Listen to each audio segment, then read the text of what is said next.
बच्चों last time पर हम लोग डिस्कस कर रहे थे स्ट्रक्चरल ऑर्गेनाइजेशन इन एनिमल, जंतुओं में शारीरिक संगठन।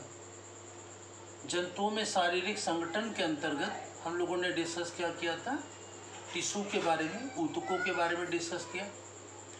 और ऊतकों के बाद 3 एनिमल हैं इसमें डिस्कस करने, अर्थवर्म, कॉकरोच एंड फ्रॉग। तो अर्थवर्म की बॉडी का स्ट्रक्चर कैसा होता है उसको डिस्कस किया। इसके बाद इसमें डाइजेस्टिव सिस्टम को डिस्कस किया, पाचन तंत्र। तो पाचन तंत्र के अंतर्गत इसकी एलिमेंट्री कैनाल, आहार नाल कैसी होती है उसको डिस्कस किया था, आहार नाल के बारे में। और उसके पश्चात इसमें पाचन कैसे होता है, कहाँ होता है, उसके बारे में डिस्कस किया था। अब इसके पश्चात आज हम लोग डिस्कस करते हैं स्क्रीटरी सिस्टम, उत्सर्जन तंत्र। अर्थवर्म केचुए में, केचुए का वैज्ञानिक नाम होता है फेरेडिमा पोस्थुमा। इसमें उत्सर्जन या एक्सक्रीशन कैसे होता है वो हम लोग डिस्कस करेंगे। हम लोगों में उत्सर्जन के लिए क्या होती है, किडनी, जिसे वृक्क या गुर्दा कहते हैं। इंग्लिश में किडनी कहते हैं और हिंदी में वृक्क या गुर्दा कहते हैं। और हम लोगों में उत्सर्जन के लिए 2 किडनी होती है, 2 वृक्क होते हैं, जो कि रीढ़ की हड्डी से उदर गुहा में स्थित होते हैं, एब्डोमिनल कैविटी। तो इसमें अर्थवर्म में उत्सर्जन के लिए, एक्सक्रीशन के लिए क्या होता है, इसमें नेफ्रीडिया होती है। नेफ्रीडिया इंग्लिश में कहते हैं, हिंदी में इसको कहते हैं उत्सर्जिकाएं। उत्सर्जिकाएं कहते हैं हिंदी में, और इंग्लिश में कहते हैं नेफ्रीडिया। तो इसमें नेफ्रीडिया होते हैं उत्सर्जन के लिए। और इसमें 3 प्रकार के नेफ्रीडिया होते हैं, फेरेंजियल नेफ्रीडिया, इंटेगुमेंट नेफ्रीडिया और सेप्टल नेफ्रीडिया। 3 प्रकार के नेफ्रीडिया होते हैं।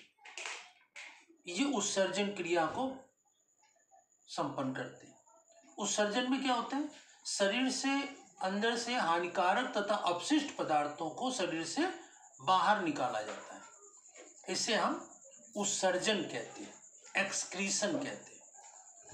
तो उत्सर्जन या एक्सक्रीशन क्या है, जिसमें कि शरीर के अंदर से हानिकारक तथा अपशिष्ट पदार्थों को शरीर से बाहर निकाला जाता है। तो इसे हम उत्सर्जन या एक्सक्रीशन कहते हैं। तो उत्सर्जन या एक्सक्रीशन के लिए हम लोगों में क्या होती है, किडनी, वृक्क या गुर्दे। और अर्थवर्म में क्या होता है, उत्सर्जिकाएं या नेफ्रीडिया। कितने प्रकार की, 3 प्रकार की, फेरेंजियल नेफ्रीडिया, इंटेगुमेंट नेफ्रीडिया और सेप्टल नेफ्रीडिया। ठीक है ना। तो ये हमने एक स्ट्रक्चर बनाया है, इसमें देखते हैं। तो ये अर्थवर्म की क्या है, एलिमेंट्री कैनाल, आहार नाल है। ठीक है ना। अब इस आहार नाल में सबसे पहले क्या होता है, माउथ, फिर buccal cavity, pharynx, oesophagus, gizzard, और ये गिजर्ड के बाद स्टमक और फिर इंटेस्टाइन। क्रम से ये याद रखना है, माउथ, ये buccal cavity, pharynx, oesophagus, gizzard, stomach और इंटेस्टाइन। या मुख, मुख गुहा, ग्रसनी, ग्रासनली, पेसड़ी, आमाशय और आंत, इंटेस्टाइन। तो ये आहार नाल के भाग होते हैं। अर्थवर्म का जो शरीर होता है वो बाहर से भी और अंदर से भी खंडयुक्त होता है, सेगमेंटेड होता है, खंडयुक्त या सेगमेंटेड होता है। तो इसमें जो बॉडी के आर्गन होते हैं इंटरनल, वो सेगमेंट के अकॉर्डिंग, खंडों के अनुसार व्यवस्थित होते हैं। किस खंड में कौन सी चीजें हैं, खंडों के अनुसार व्यवस्थित रहते हैं। तो इसमें यहाँ पर देखिए, सबसे पहले फेरेंजियल नेफ्रीडिया। तो ये यहाँ पर चौथे, 5वें और 6ठे खंड में, चौथे, 5वें और 6ठे खंड में ये क्या होते हैं, फेरेंजियल टफ्ट होते हैं। है ना, क्या होते हैं, फेरेंजियल टफ्ट। किसमें, चौथे, पांचवें और छठे खंड में फेरेंजियल टफ्ट होते हैं। और इनके द्वारा उत्सर्जी पदार्थ कहाँ डाले जाते हैं, आहार नाल में, एलिमेंट्री कैनाल में डाले जाते हैं। ये फेरेंजियल टफ्ट कहाँ कहाँ पर, चौथे, पांचवें और छठे खंड में होते हैं। और ये देखिए, जो छठे खंड में फेरेंजियल टफ्ट है, यहाँ से उत्सर्जी पदार्थ इस नली के द्वारा यहाँ पर बक्कल कैविटी में जा रहे हैं, इधर से भी ये बक्कल कैविटी में जा रहे हैं। फिर जो पांचवें खंड में है वो उसके बाद फेरिंग्स के आगे, फेरिंग्स में ही जा रहे हैं, तो ये फेरिंग्स में उत्सर्जी पदार्थों को डालते हैं। और जो चौथे खंड में फेरेंजियल टफ्ट है वो भी फेरिंग्स में ही उत्सर्जी पदार्थों को, तो चौथे, पांचवें और छठे खंड में फेरेंजियल टफ्ट होते हैं, जो कि उत्सर्जी पदार्थों को बाहर निकालने का कार्य करते हैं। किसके माध्यम से, नलियों के माध्यम से। तो ये नलिकाएं हैं duct of pharyngeal nephridia, duct of nephridia. तो ये टफ्ट से, फेरेंजियल टफ्ट से नलिकाएं जुड़ी होती हैं, जो बक्कल कैविटी में और फेरिंग्स में उत्सर्जी पदार्थों को डालती हैं। फेरिंग्स में उत्सर्जी पदार्थों को डालने के कारण ही इनका नाम फेरेंजियल नेफ्रेडिया पड़ा है। फेरेंजियल नेफ्रेडिया क्यों कहते हैं, क्योंकि उत्सर्जी पदार्थों को ये फेरिंग्स में, ग्रसनी में डालती है, इसीलिए उनको हम फेरेंजियल नेफ्रेडिया कहते हैं। तो ये उत्सर्जी पदार्थों को फेरिंग्स में डाल देती हैं। चौथे, पांचवें और छठे खंड के फेरेंजियल टफ्ट उत्सर्जी पदार्थों को फेरेंजियल डक्ट के द्वारा आगे वाले, पीछे वाले सबसे वो बक्कल कैविटी, और उसके बाद ये फेरिंग्स में डाल देते हैं। तो ये नंबर 1 फेरेंजियल टफ्ट चौथे, पांचवें और छठे खंड में होते हैं, जो कि उत्सर्जी पदार्थों को फेरिंग्स या ग्रसनी में डालते हैं। इसके बाद आते हैं ये इंटेगुमेंट्री नेफ्रेडिया। इंटेगुमेंट्री नेफ्रेडिया ये डॉट डॉट के रूप में रहते हैं, डॉट डॉट के रूप में दिखाई पड़ते हैं, मतलब बहुत छोटे होते हैं, और ये त्वचा में स्थित होते हैं, स्किन में होते हैं। फेरेंजियल टफ्ट ये तो बड़े होते हैं, लेकिन इंटेगुमेंट ये त्वचा में होते हैं और बहुत छोटे होते हैं। और ये तीसरे खंड से लेकर के और लास्ट खंड तक, अंतिम खंड तक होते हैं इंटेगुमेंट्री नेफ्रेडिया। इंटेगुमेंट होता है त्वचा, स्किन, तो इंटेगुमेंट नेफ्रेडिया तीसरे खंड से लेकर के लास्ट सेगमेंट तक होते हैं, और ये उत्सर्जी पदार्थों को सीधा त्वचा से बाहर निकाल देते हैं, अंदर से कोई मतलब नहीं, त्वचा के द्वारा सीधा बाहर निकालते हैं। इन्हें हम एक्सोनेफ्रिक नेफ्रेडिया भी कहते हैं। एक्सो माने सीधा बाहर निकाल देते हैं, ठीक है ना। तो इस प्रकार से इंटेगुमेंट नेफ्रेडिया बहुत छोटे होते हैं, इनका आकार भी बहुत सरल होता है, ये त्वचा में स्थित होते हैं, स्किन में, और ये उत्सर्जी पदार्थों को सीधा बाहर निकाल देते हैं, तो इसीलिए इनको कहते हैं इंटेगुमेंट्री नेफ्रेडिया या एक्सोनेफ्रिक नेफ्रेडिया भी कहते हैं। और इसके बाद तीसरा आता है septal nephridia. Septal nephridia, septal nephridia 15वें खंड के सेप्टम से शुरू होते हैं। ये जो बीच में दीवार होती है, जिसे कि हम सेप्टम, हर खंड होता है, शरीर खंड युक्त होता है, एक खंड और दूसरे खंड के बीच में जो दीवार होती है, इसको हम कहते हैं सेप्टम। और इसी सेप्टम पर ये नेफ्रेडिया लगे होते हैं, इसीलिए उनको हम सेप्टल नेफ्रेडिया कहते हैं। क्या कहते हैं, सेप्टल नेफ्रेडिया। तो ये सेप्टल नेफ्रेडिया 15वें खंड से और लास्ट सेगमेंट तक होते हैं, 15वें खंड से शुरू होकर के और लास्ट सेगमेंट तक होते हैं। और ये सेप्टल नेफ्रेडिया आकार में सबसे बड़े होते हैं और धागे के रूप में होते हैं।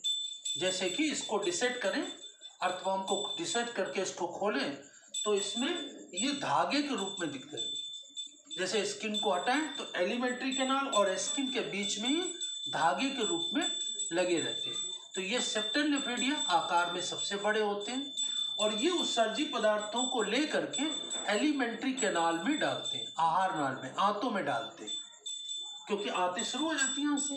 तो 15वें खंड के सेप्टम से लगे होते हैं ये नेफ्रेडिया, इसीलिए इनको सेप्टल नेफ्रेडिया कहते हैं।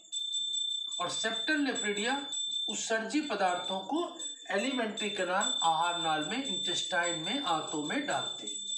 तो इस प्रकार से ये तीसरे नेफ्रिडिया होते हैं।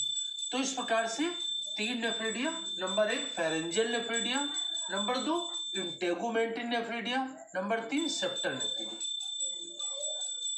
फेरेंजियल नेफ्रिडिया चौथे, पांचवें और छठे खंड में फेरेंजियल डक्ट होते हैं और इन डक्टों से नलिकाएं या डक्ट जुड़ी होती हैं, फेरेंजियल डक्ट, और ये उत्सर्जी पदार्थों को लेकर नलिकाओं के द्वारा आहार नाल में मतलब फेरिंग्स में डालने का कार्य करती है।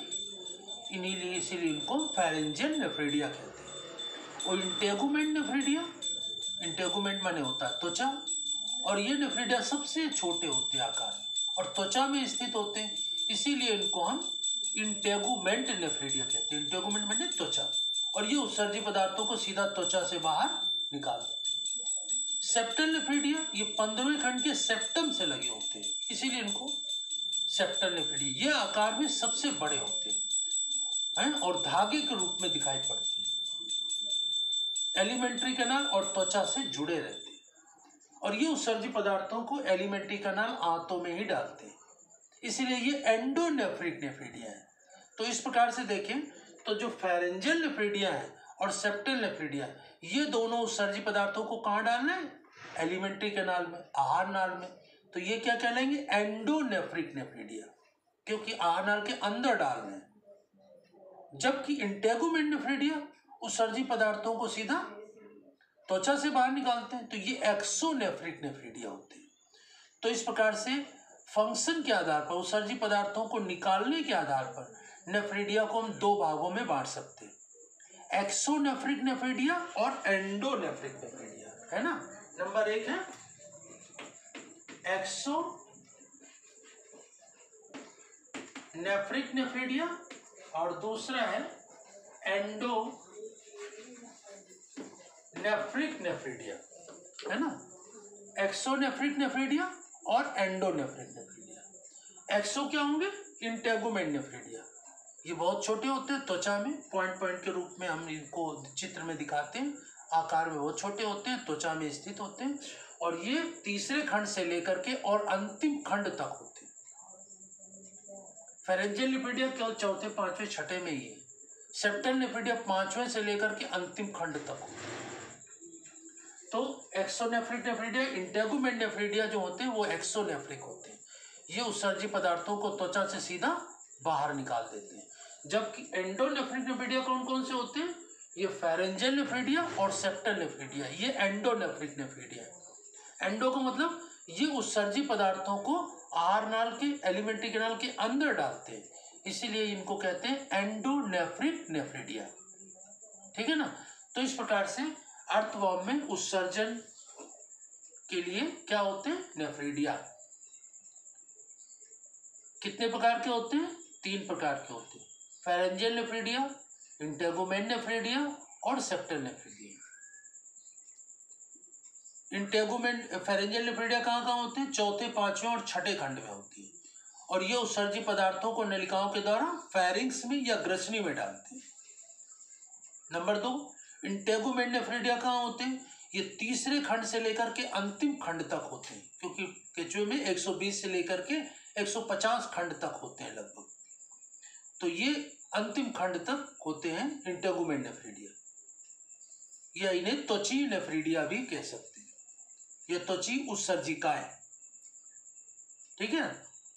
और इसके बाद तीसरे प्रकार के नेफ्रिडिया सेप्टल नेफ्रिडिया होते हैं, जो कि 15वें खंड के सेप्टम से लगे होते हैं और ये धागे के रूप में होते हैं, और ये नेफ्रिडिया सबसे बड़े होते हैं, और ये भी उत्सर्जी पदार्थों को, एक्सक्रीटरी प्रोडक्ट को, एक्सक्रीटरी सब्सटेंस को एलिमेंट्री कैनाल में डालते हैं। तो इस प्रकार से उत्सर्जन क्रिया अर्थवर्म में कैसे होती है?